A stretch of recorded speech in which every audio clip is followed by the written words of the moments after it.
This incredible looking puzzle box is called the Lunchbox puzzle. So I'm not entirely sure why it's named that, but you can see a really detailed, intricate looking chest of a puzzle. Really cool. It comes from Constantine of Germany, and I actually saw this one in person a couple of months ago, and I was super excited to be able to get it in recently. Of course, the aim with this one is we're trying to open it. It comes with this key. You can see there's 4 locks across the front. And I think this one sits really nicely in that Goldilocks level of puzzle. It's not too easy that it's going to be kind of boring to do. And it's not too difficult that it's going to frustrate you to the point that you want to smash it up. I reckon a good solution for time for this one would be somewhere in between kind of 45 minutes and 2 hours on this one. It has got a really cool solution with multiple steps. So let's take a bit of a closer look at this puzzle and then get into that solution.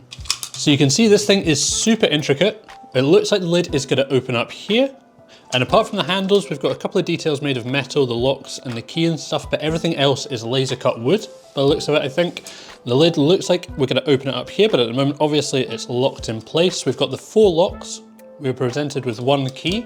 The key will actually work in the front 2 locks, so we can put it into this one and it will turn. It doesn't turn quite 180 degrees, and seemingly similar on the other lock. You can also turn this one, and again about 180 degrees, the same, but it won't go any further than that. And the outside 2 locks, the key doesn't seem to work at all on those at the moment. We've also got these 2 dials at the top. You can move them very slightly left and right, but they don't actually go any further than that. So there doesn't seem to be anything that you can actually do to begin with here that will set anything else in motion. We've got the handles on the side, around the back, just kind of plain. We've got some nice detailing along the bottom here, which I quite like. And underneath, just a plain kind of wooden base. It doesn't look like it's going to open up here, but you never know with these kind of puzzle boxes. So that's the kind of puzzle box. It looks super cool. It's got a great amount of storage space inside. So now if you want to see it, we're going to have a look at how to solve this one.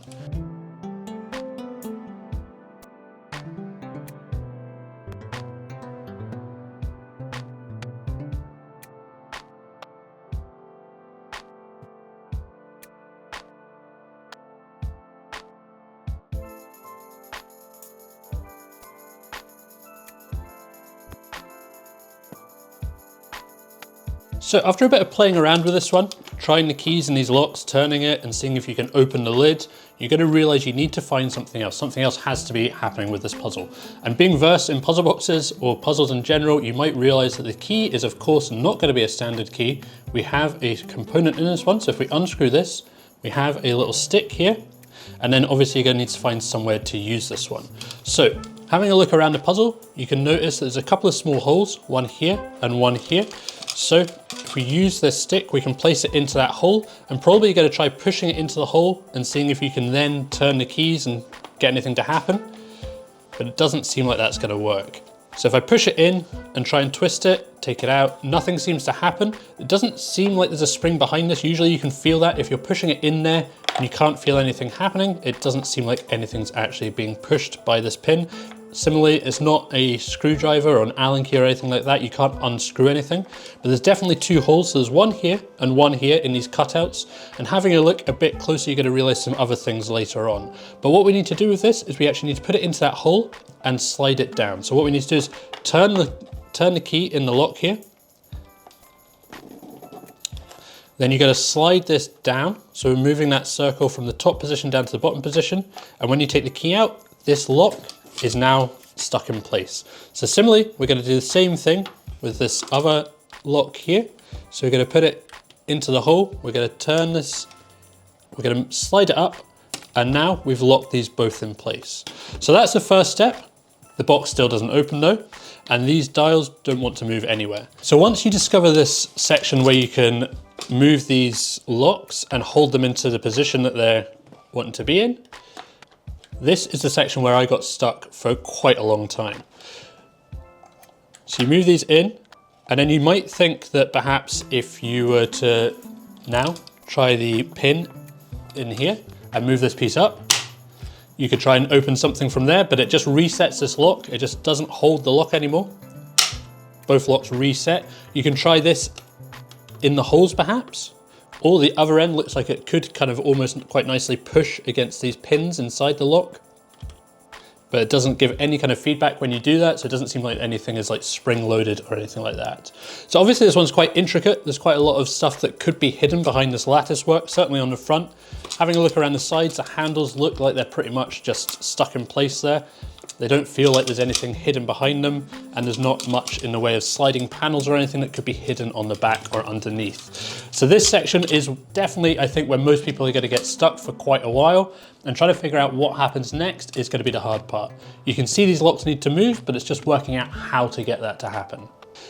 The next thing you're going to do is probably have a look around, see where else you can use this. There's a couple holes around the top of the lid here. You can try putting it in there, but there's no feedback. I think those are purely construction holes that aren't actually there. There's nothing hidden behind them. And this step was where I got stuck for quite a while. I didn't really know what else I could do. There's a lot of playing around with it, just doing the same things over and over again, and nothing seemed to happen. I was looking for somewhere to use this pin, but I couldn't see anywhere.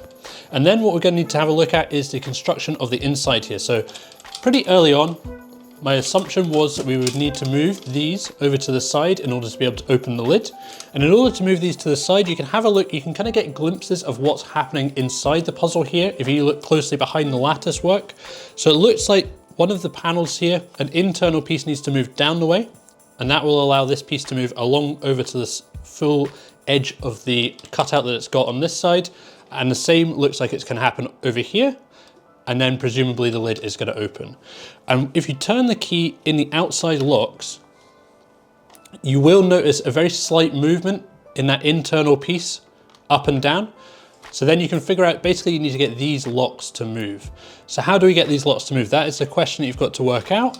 And then we can slide these and open it up. So now you kind of have this idea of how it's going to work. We just need to figure out what we need to do.